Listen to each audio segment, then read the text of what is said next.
उत्पत्ति अध्याय 25। तब अब्राहम ने एक और पत्नी ब्याह ली जिसका नाम कतूरा था, और उससे जिब्रान, योक्षान, मदना, मिद्दान, यिशबाक और शू उत्पन्न हुए। और योक्षान से शबा और ददान उत्पन्न हुए। और ददान के वंश में अशूरी, लतूशी और लुम्मी लोग हुए।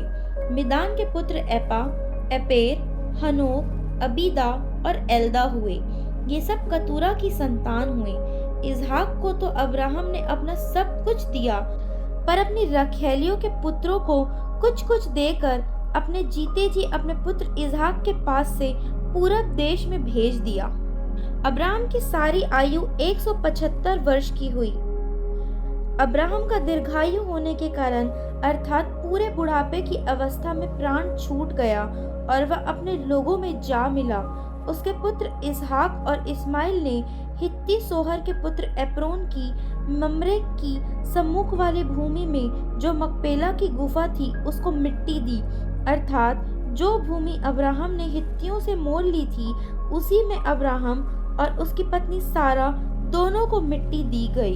अब्राहम के मरने के पश्चात परमेश्वर ने उसके पुत्र इजहाक को, जो लहरोई नामक कुएं के पास रहता था, आशीष दी। अब्राहम का पुत्र इश्माइल, जो सारा की मिस्री दासी हाजिरा से उत्पन्न हुआ था, उसकी यह वंशावली है। इश्माइल के पुत्रों के नाम और वंशावली यह है, अर्थात इश्माइल का जेठा पुत्र नबायोत, फिर केदार, अदबेल, मिबसाम, मिश्मा, दूमा, मस्सा, हदर, तैमा, यतूर, नापिश और केदमा। इश्माइल के पुत्र ये ही हुए, और इन्हीं के नामों के अनुसार इनके गांवों और छावनियों के नाम भी पड़े, और ये ही 12 अपने कुल के प्रधान हुए।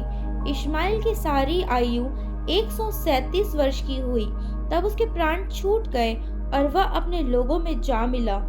उसके वंश हाबिला से शूर तक, जो मिस्र के सम्मुख अशूर के मार्ग में है, बस गए, और उनका भाग उनके सब भाई बंधुओं के सम्मुख पड़ा।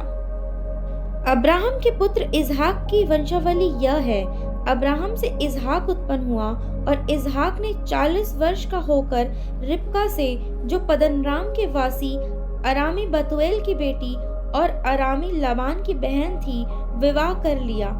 इजहाक की पत्नी बांझ थी, इसलिए उसने उसके निमित्त यहोवा से विनती की, और यहोवा ने उसकी विनती सुनी। इस प्रकार उसकी पत्नी रिबका गर्भवती हुई। लड़के उसके गर्भ में आपस में लिपट के एक दूसरे को मारने लगे। तब उसने कहा, मेरी जो ऐसी ही दशा रहेगी तो मैं कैसे जीवित रहूंगी? और वह यहोवा की इच्छा पूछने को गई। तब यहोवा ने उससे कहा, तेरे गर्भ में 2 जातियां हैं, और तेरी कोख से निकलते ही 2 राज्य के लोग अलग अलग होंगे, और एक राज्य के लोग दूसरे से अधिक सामर्थी होंगे, और बड़ा बेटा छोटे के अधीन होगा। जब उसके प्रसव का समय आया, तब क्या प्रकट हुआ कि उसके गर्भ में जुड़वे बालक हैं। पहला जो उत्पन्न हुआ वह लाल निकला, और उसका सारा शरीर कंबल के समान रोममय था, इसलिए उसका नाम एसाव रखा गया। पीछे उसका भाई अपने हाथ से एसाव की एड़ी पकड़े हुए उत्पन्न हुआ, और उसका नाम याकूब रखा गया। जब रिबका ने उनको जन्म दिया, तब इजहाक 60 वर्ष का था।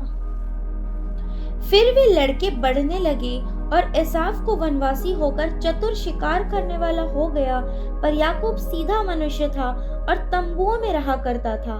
इजहाक यासूफ के अहेर का मांस खाया करता था, इसलिए वह उससे प्रीति रखता था, पर रिबका याकूब से प्रीति रखती थी। एक दिन याकूब भोजन के लिए कुछ दाल पका रहा था, और एसाव जंगल से थका हुआ आया। तब एसाव ने याकूब से कहा, वह जो लाल वस्तु है उसी लाल वस्तु में से मुझे कुछ खिला, क्योंकि मैं थका हूँ। इसी कारण उसका नाम एदोम भी पड़ा। याकूब ने कहा, अपना पहलौठे का अधिकार आज मेरे हाथ बेच दे। एसाव ने कहा, देख, मैं तो अभी मरने पर हूँ, इसलिए पहलौठे के अधिकार से मेरा क्या लाभ होगा? याकूब ने कहा, मुझसे अभी शपथ खा।